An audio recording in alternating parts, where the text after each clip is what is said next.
Assalamualaikum warahmatullahi wabarakatuh. Selamat pagi saudaraku semua, anggota Klinik Tanaman Hortikultura CTHI.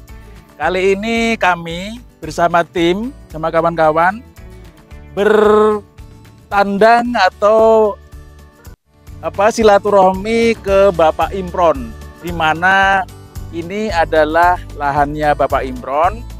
Menurut informasi bahwa ada masalah tentang tanaman budidayanya, di mana memang saya setelah datang dan sekilas saya amati terjadi pertumbuhan yang stagnan atau pertumbuhan yang mandek.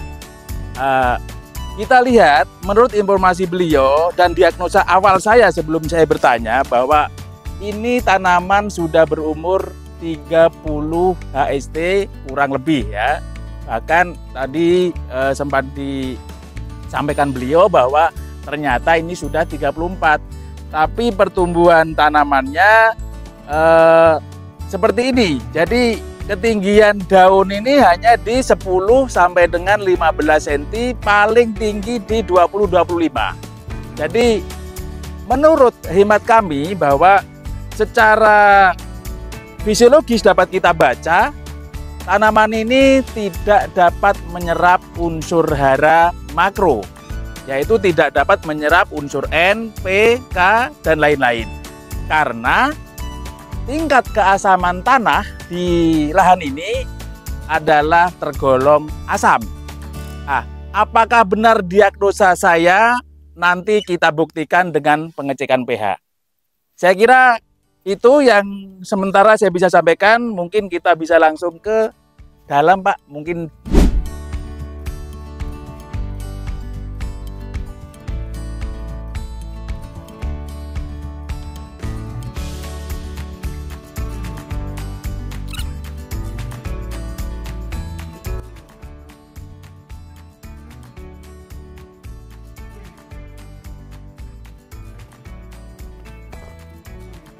pertama, kita bila mau melakukan pengecekan, pastikan pH meternya ujungnya ini dibuka.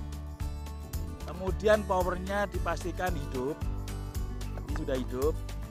Kemudian dicoba beberapa titik nanti. Sampai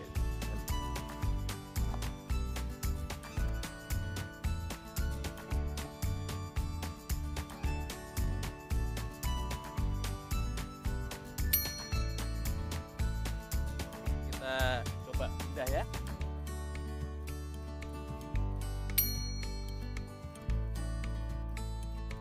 Antara 4,5 sampai 5. Berarti tadi kita melakukan pengecekan pH dengan menggunakan pH meter pH meter ini. Tadi angkanya menunjukkan 5.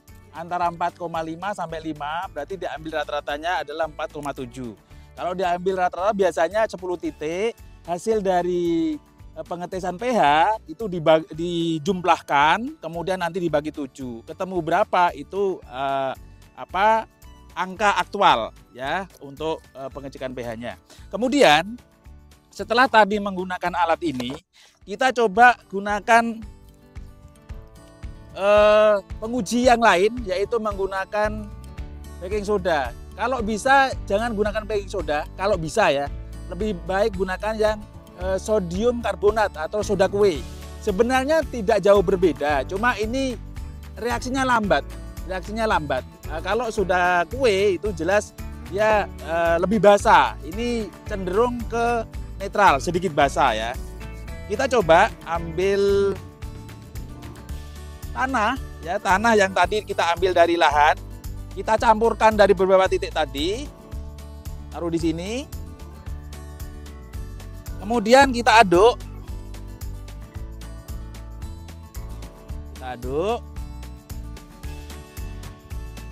ini kita menggunakan reaksi asam basa. Oke, setelah kita aduk larut ini, kita ambil 1 sendok saja. Kemudian kita aduk kembali.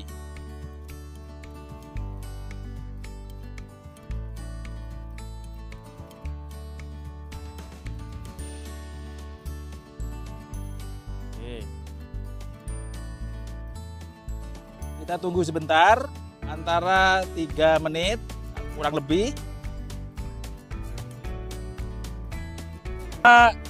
Bahwa benar ada gelembung yang muncul, berarti tanah yang diuji adalah asam karena pengujinya basah ya. Ini kita lihat, seandainya ini seperti ini ya, tanah seperti ini dibiarkan, maka kasihan bapak-bapak petani bahwa tanamannya pasti bermasalah, tumbuhnya bermasalah. Contohnya ini di sini kerdil ya. Ini karena pH-nya asam. Kalau pH asam, tanaman apapun tidak akan bisa hidup dengan baik. Ya, tanaman tidak akan bisa hidup dengan baik. Begitu juga bila pH tanah basah, tanaman juga tidak bisa hidup dengan baik. Lantas, tanaman untuk bisa hidup dengan baik di pH berapa? Di pH 6 sampai dengan 7 ya. Bisa 6,5 atau 6, 6,5, 7, 7,5. Tapi tidak bisa dibasa sampai di 14. Pak Imron sudah melihat sendiri faktanya bahwa ini tidak tipu-tipu, bahwa ini fakta yang ada di lapangan. Kondisi tanaman bawang merah macet bisa juga disebabkan karena pH asam. Karena terhambat, nutrisi tidak bisa diserap, unsur hara tidak bisa diserap. Oleh karena itu, bagian titik tumbuh, bagian ujung daun itu kering dan rusak ya, stomat. Dengan kondisi tanah yang seperti ini tadi, dengan kondisi asam ini tadi, langkah yang harus dilakukan, Pak Imron nanti beli kalsium karbonat. Dengan kondisi cakupan sekian, beli 2 saja. Tapi tidak pasti habis nanti, paling cuma habis 1,5. Nah, yang ini mungkin bisa setengah sak. Nanti langsung hari ini dieksekusi saja. Dieksekusi. Kalau mungkin nanti bisa dibeli sekarang, bisa langsung ditabur, kemudian langsung disiram. Nah, supaya apa? Supaya besok dan lusa itu sudah ada perubahan. Sudah ada perubahan. Nah, setelah itu nanti untuk masa recovery, untuk masa penyehatan, supaya nutrisi itu cepat bisa diserap dan umbi ini nanti bisa besar, dilakukan penyepraian pakai aminoplen, asam amino. Supaya istilahnya asam amino itu ada fact di situ, Pak, ada kelor. Itu memperbaiki, mempercepat proses penyerapan nutrisi pada saat tanaman malnutrisi atau kekurangan nutrisi. Karena sekarang kan kekurangan nutrisi, karena nutrisi tidak bisa diserap. Oleh karena itu nanti setelah ini pH-nya dinaikkan, dari atas dispray aminoplen. Insya Allah cepat sembuh. Dan ini tidak perlu banyak ini. Oke, terima kasih. Itu yang bisa disampaikan, dan untuk selanjutnya bisa dieksekusi penaburan kalsium karbonat, kemudian disiram. Kita lihat perkembangan 2-3 hari ke depan. Saya kira itu yang bisa saya sampaikan untuk sesi kali ini. Kita coba cek dengan mungkin kasus-kasus yang lain di lahan lainnya. Terima kasih. Assalamualaikum warahmatullahi wabarakatuh. Daun tidak apa-apa, Pak. Tabur gini kena daun tidak apa-apa, kan nanti disiram.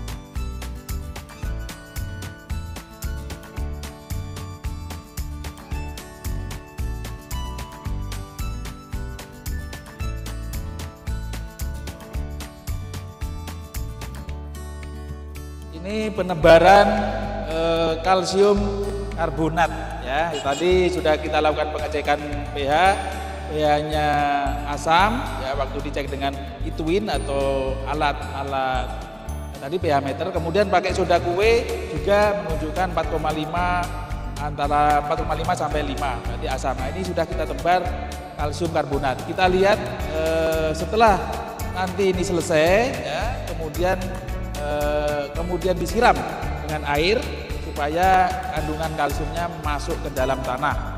Nah, supaya nanti dengan masuknya kalsium ke dalam tanah ini bisa membuat pH tanahnya naik.